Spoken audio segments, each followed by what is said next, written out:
26 past the hour. Joining us now from Capitol Hill, member of the Senate Intelligence Committee, Independent Senator Angus King of Maine. Jeremy Bash, take the first question for the senator. Two quick ones, Senator.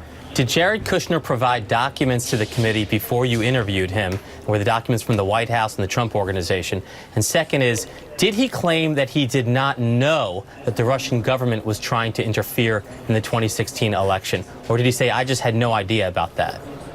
There's a premise in your question that I'm afraid I have to correct. He was interviewed by the staff of the committee on Monday, not by the committee itself.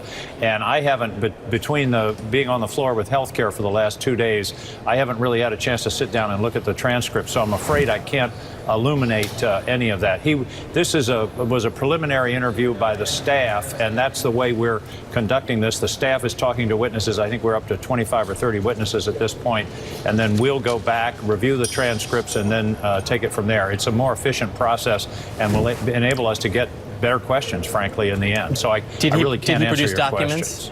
Did he produce documents? I honestly don't know, because I haven't sat down. We had a meeting yesterday, but it was on the intelligence budget, so I haven't sat down and looked at what he brought. I don't think he did, but we'll find out in the next couple of days.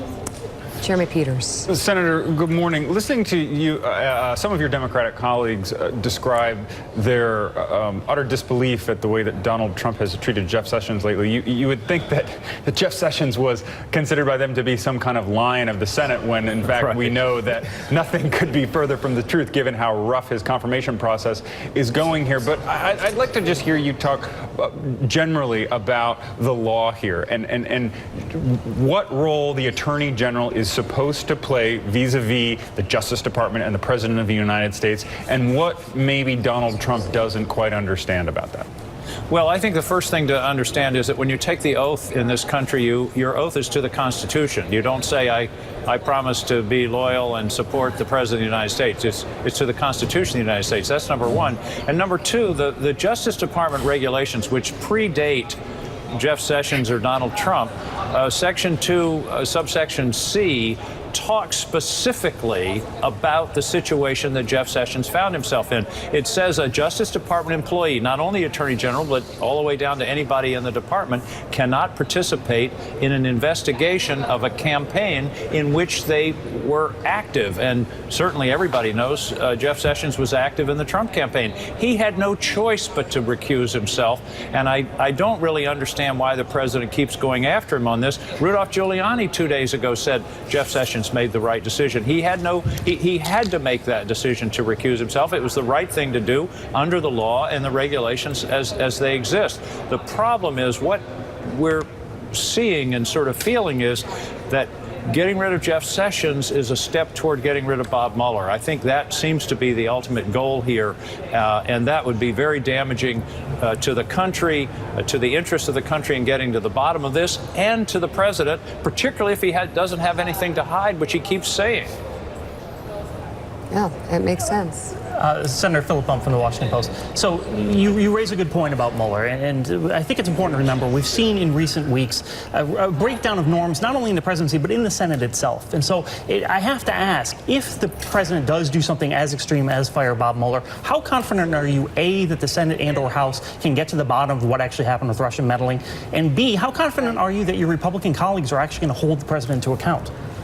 Well, I think that's a very good question, but I believe, and I'm always, hope springs eternal, but I believe if he did fire Bob Mueller, you would see a special prosecutor statute go through both houses by veto-proof majorities, and we'd end up with Bob Mueller in charge of a new investigation with new authorities. I would hope that would happen, because this would be, to fire Mueller in the middle of this would be just a breach of the work of the Congress, of the people, of the laws, and of the Constitution.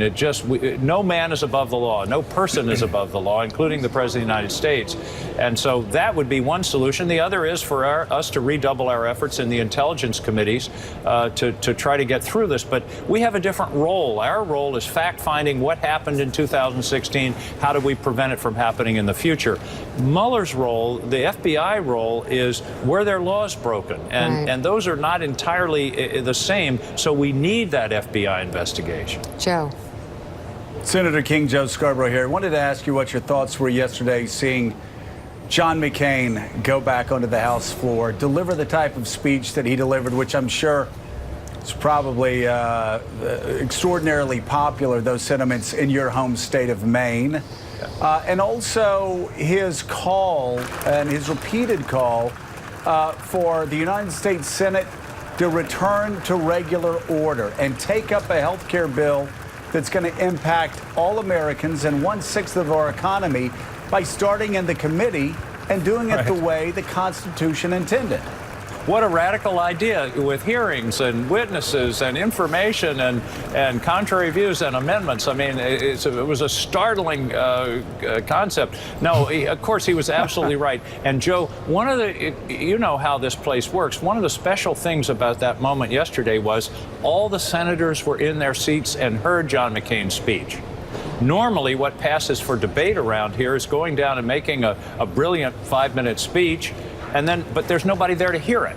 There's nobody on the floor. Yesterday, everybody heard it, and it was exactly the right message.